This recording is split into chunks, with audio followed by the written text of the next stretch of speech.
ngasi midang wairamgi oiba pau pijari kuki na tamthin hatok pikraba mahiroi Avinash amasung Anthony gi aroiba mathong mangam pangthokre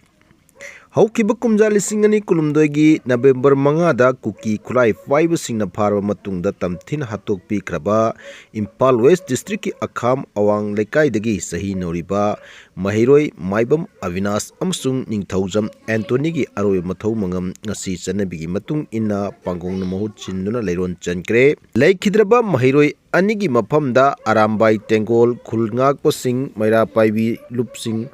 amadi maikai adomgi tongan ba miyam ikai khumnaba utlaba matungda mathau mangam pangthokibani mahiroi anigi leiron chanbagi thorom aduga mari lenana JSC gi member CS Basantana Baumising da hai kumja lising ani kulumdoi gi November 5 da Avinash amadi Anthony thabak amagi damak gari macha amada sekmai chatkibani lambi khangdabadagi kangla tombi lantoktuna kangpokpi tamna changsilubadagi Avinash amadi Anthony kuki kulai paibasingna parba matungda tamthina hatok pikibani makoi anida hokiba laibak thiba thodok asi yamna nuaitaba thodok amani mihat asigi matangda imung manung amadi JSC na changsinba yaba khongjang kaya amachu changsinkre khongjangsing aduda mateng pangbikiba miyam punamak JSC ki maikaidagi tawbimal khangmuchu ulagli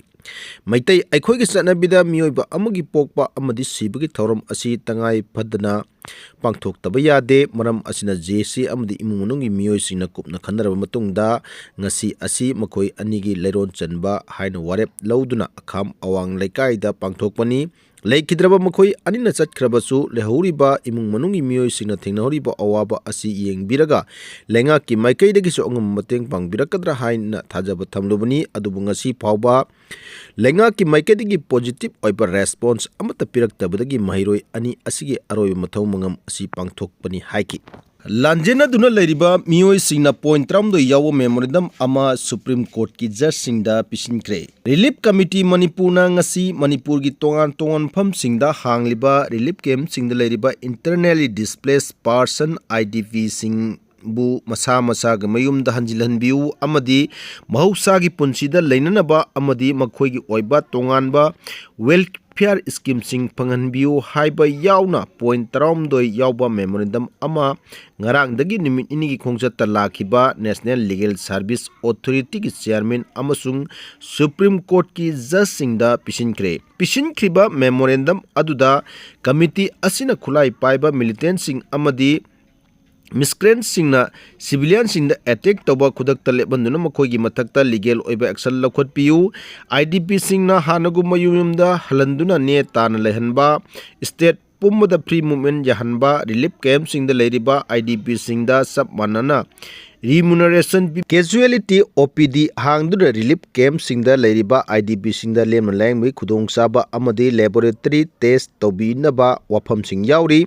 relief camp singda leiriba IDP sing marakta chronic disease na singba narakpa matamda lemna langmi khudong saba phangan biu official oiba order sector singda job recruitment toba matamda IDP singda priority pibi naba wafam su yauri committee asina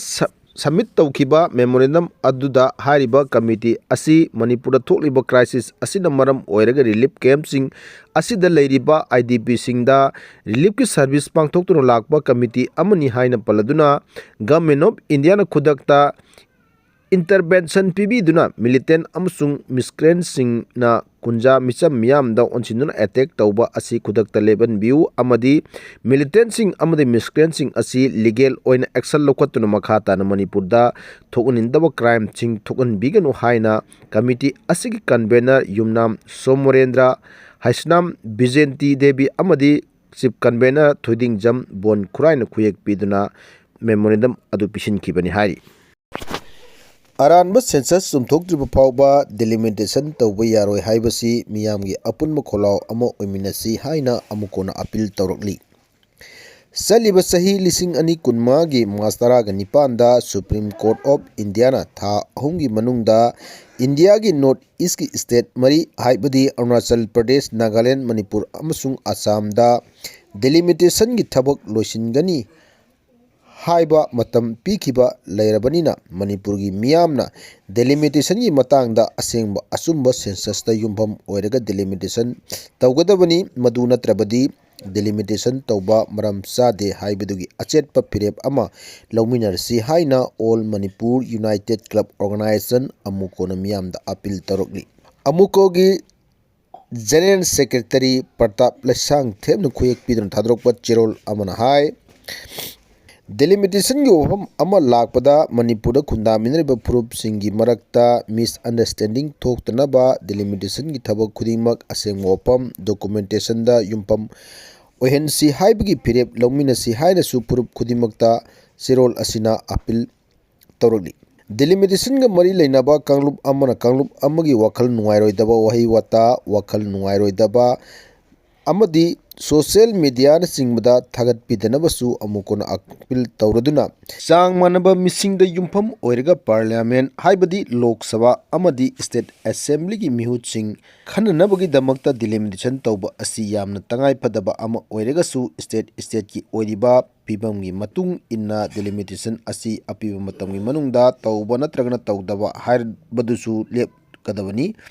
supreme court की order मतुंग इना north east की state मरीदा delimitation की थबक लोइसिननबा था मरी की मतम पिरकलबसु अखोई मणिपुर गिदी अरानबा दा युंपम ओइबा सेंसस असी सुमथोकनबा अमदी मिटोप खंदोक्तुना national register of citizen NRC असी मपुंग फाना चटनरबा मतुंगदा पुथरोकपा असेंगबा सेंसस अदुदा युंफम ओइरगा डिलिमिटेशन तौगदबनी हाइबसी अमुकोगी लेंद्रबा पिरेपनी हाइना चेरोल असिना मखा ताना पल हाइरी मणिपुर फिल्म की थौमी खरना चथरकलिबा लमचट कामगी थवोंग असी फिल्म फोरम मणिपुरना सगोलोई हाइना सिंगद्रोकली फिल्म फोरम मणिपुरना कयरक हना मतुंगदा अमुक तौदनबा हाइकिबा कया लैरबसु हंजिल हंजिन सोशल मीडिया सिंगदा इरमदम असिगी फिल्म तौजरिबा सिंगबु मियामदा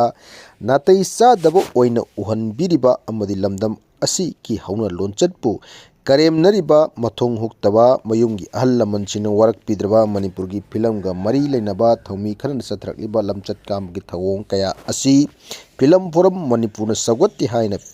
फोरम असी के जनरल सेक्रेटरी इंचार्ज प्रेम शर्मा खुयेक पीदुन थादरोकपा चेरोल अमना पेंदबा पोंदरोकली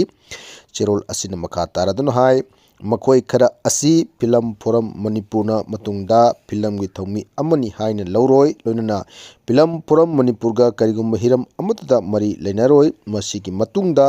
थोलकपा अफा फत्तगी दायित्व खुदिमकसु मसा मसाना पुजगदबनी हाइबा वाफम थमलकली।